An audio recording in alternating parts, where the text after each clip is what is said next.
This is the end of day 17 of the permaculture project, and today we finished up the lower zone 4 forest area, and it's been really dry, so we're just watering the trees in, hoping that we get some rain. I've got a lot of alfalfa and clover seed that's just sitting there.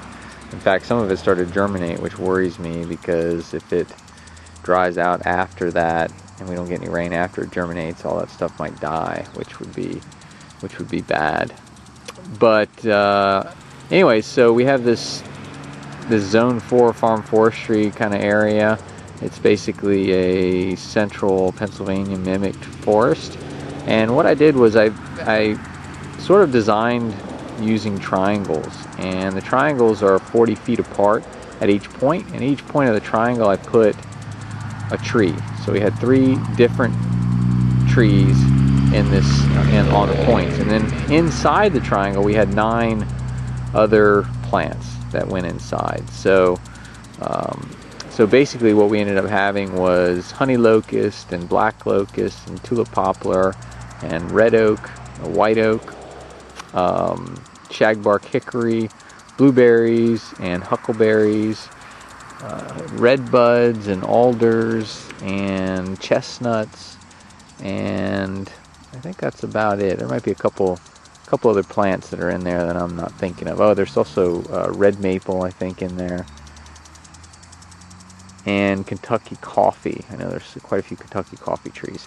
Anyway, so that was sort of the mix of plants we used for the forest. There's a lot of support species to go along with the upper canopy species, so hopefully we can have a productive forest down here that's going to also help to shield us from the road and also provide a windbreak as well. This is the end of day 18 of the permaculture project, and I'm standing in what's basically a farm forestry timber area. So this is my zone 4, and just out here is my zone 5, completely wild area. So this area is not going to receive very much attention beyond getting it established after the first couple of years, and then I'm going to pretty much kind of let it go. Now, the way I went ahead and prepared this, I didn't use any herbicide. What I did was I just came in with the tractor and just sort of scooped out just the top inch of grass and sod, basically, and dumped it in the pile over there in the wild area. I wasn't going to haul any of that stuff anywhere. And then we sort of left the grass in strips, and we kind of planted the trees in rows about 6 feet apart, and then we placed them about 6 feet apart. So pretty simple, not really super decorative, but the idea here is to build up a forest and to have kind of a, like I said, a zone 4 farm forestry area. Now, some of the plants we use right here, this is a black locust. We've also got a lot of honey locusts up here, a lot of other black locusts. We've got some Kentucky coffee. We have a little bit of shagbark hickory. We got some red oak. We have a couple of tulip poplars, a few chestnuts.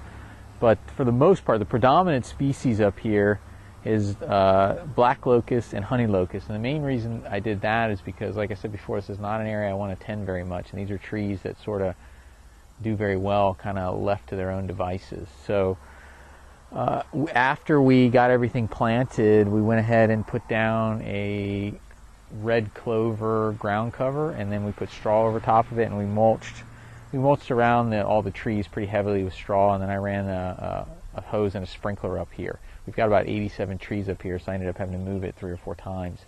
But for the first, it's been really, really dry, so I'll probably do this, get these guys water at least for the first month or so until we get into rain, and then I'm gonna let it go at that point. But when you're first transplanting the trees, it is really, really important that they get enough water to get going, especially when we're unfortunately in a little bit of a drought right now.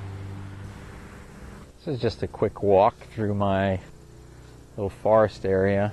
Got a red oak here on the left, honey locust there we just passed, another oak and black locust. Some of the trees, I wasn't super happy with the quality of the plant material that I purchased. Unfortunately, some of them look pretty rough. I'm hoping for the best. You know, we did the best we could to get them water, and get them started right. But inevitably, some of these are gonna die. They're not all gonna make it, but hopefully at least the majority of them will make it. And we do actually have a swale downslope of the forest area. So this is kind of the top of the hill. So this is also going to provide a windbreak, which will be nice, and also sort of cover up my deer fence over here in the corner.